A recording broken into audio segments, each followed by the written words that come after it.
আসসালামু আলাইকুম, তোমাদের সবাইকে এই ক্লাসে স্বাগতম। আজকের টপিক হচ্ছে মহাকর্ষ অভিকর্ষ চ্যাপ্টার। তো আমরা এখন অভিকর্ষ ত্বরণ নির্ণয়ের ফর্মুলা প্রতিপাদন করব। তো সেই ফর্মুলা প্রতিপাদনের জন্য আমাদের আগে খেয়াল করতে হবে মহাকর্ষ ও অভিকর্ষ সম্পর্কে আমাদের ধারণা থাকতে হবে। তাহলে মহাকর্ষ জিনিসটা হচ্ছে এই মহাবিশ্বের যে কোনো দুইটি বস্তুর মধ্যে যে আকর্ষণ বল সেটি হচ্ছে কি মহাকর্ষ বল, এবং অভিকর্ষ বল হচ্ছে যে পৃথিবী এবং অন্য একটি বস্তুর সাথে যে যে আকর্ষণ বলটা ফিল করে সেটি হচ্ছে কি অভিকর্ষ বল। এখন মহাকর্ষ এবং অভিকর্ষ পৃথিবীর ক্ষেত্রে এই দুইটা জিনিসটা হচ্ছে কি সেম। তাহলে এখন আমি যেমন এই পৃথিবীর উপরে যদি একটা বস্তু আমি যদি রাখি, তাহলে সেই ক্ষেত্রে যে পৃথিবী এবং সেই বস্তুর মধ্যবর্তী যে আকর্ষণ বল সেটা হচ্ছে কি আমরা মহাকর্ষ বল হিসেবে কাউন্ট করতে পারি। একই সাথে আমি যদি অভিকর্ষ বলের ক্ষেত্রে খেয়াল করি, তাহলে ওই বস্তু এবং পৃথিবীর সাথে যে আকর্ষণ বল সেটি হচ্ছে কি এক প্রকার অভিকর্ষ বল। তাহলে মহাকর্ষ সূত্র অনুসারে আমরা কি লিখতে পারি?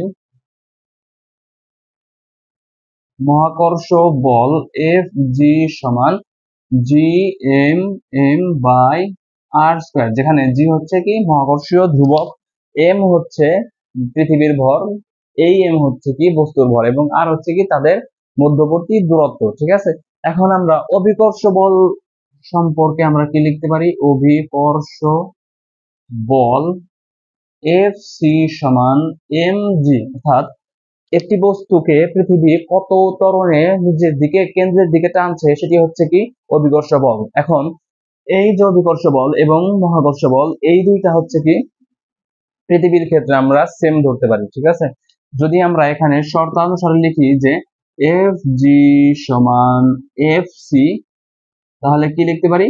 G M M by R square, এখানে এম জি। এখন এই এম এম কাটা, তাহলে আমরা জি সমান কি লিখতে পারি?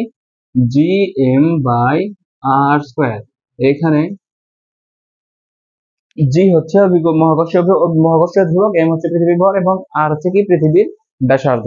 তাহলে আমাদের এই অভিকর্ষ ত্বরণ নির্ণয়ের ফর্মুলা হচ্ছে G equal G M by R square.